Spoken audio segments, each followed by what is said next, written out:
AP intermediate public ఎగ్జామినేషన్కి సంబంధించి Sanskrit first year question paper కోసం అయితే చాలామంది అయితే ఎదురు చూశారు. సో మీరైతే స్క్రీన్ మీద గమనించండి, వెరీ ఇంపార్టెంట్ క్వశ్చన్స్ అని అయితే తెలిసిందనమాట ఇవన్నీను.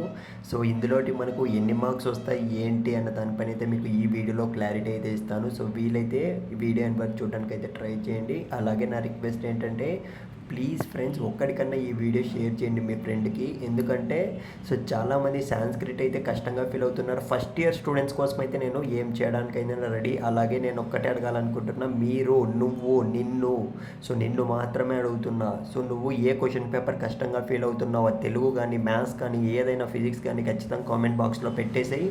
సో ఇప్పటికీ కూడా నువ్వైతే కామెంట్ చేయలేదు గుర్తుపెట్టుకో, ఎందుకంటే ఎగ్జామ్స్కి అయితే టైం అయితే ఎంతో లేదు. సో అందుకే చెప్తున్నా, ఖచ్చితంగా నువ్వు కామెంట్ సెక్షన్లో పెట్టడానికి అయితే ట్రై చేయి. అప్పుడే నాకు అర్థమవుతుంది, మా టీంకి అర్థమవుతుంది ఏ టఫ్గా ఫీల్ అవుతున్నావు అన్న దానిపైన అయితే. సో మీరు స్క్రీన్ మీద గమనించండి, ఆల్రెడీ క్వశ్చన్స్ అనేవి అయితే స్క్రోల్ అవుతున్నాయి. సో ఇవన్నీ కూడా మీరు ప్రిపేర్ అయితే ఈజీగా 15 మార్క్స్ వరకు అయితే గెయిన్ చేసే ఛాన్స్ అయితే ఉంటుంది. సో ఇదైతే పార్ట్ 1 అనమాట. సో పార్ట్ 2లో మీకు ఇంకా కన్షార్ట్ వెరీ ఇంపార్టెంట్ క్వశ్చన్ సాంస్క్రిట్కి సంబంధించి. సో ఫస్ట్ ఇయర్ స్టూడెంట్స్ కోసం మాత్రమే నేనైతే కొద్దిగా ఎఫర్ట్ అయితే పెట్టడం జరుగుతుంది. మీరు కూడా సో ఆ విధంగానే చేస్తారని అయితే అనుకుంటున్నాను. వీలైతే ఛానల్ సబ్స్క్రైబ్ చేసుకోండి. రియల్ క్వశ్చన్ పేపర్ కావాలంటే మాత్రం సో ఖచ్చితంగా అది కూడా సబ్స్క్రైబ్ చేసుకున్న వాళ్ళకి మాత్రమే కనపడే విధంగా పెట్టే ఛాన్స్ ఉంటుంది. So all the best.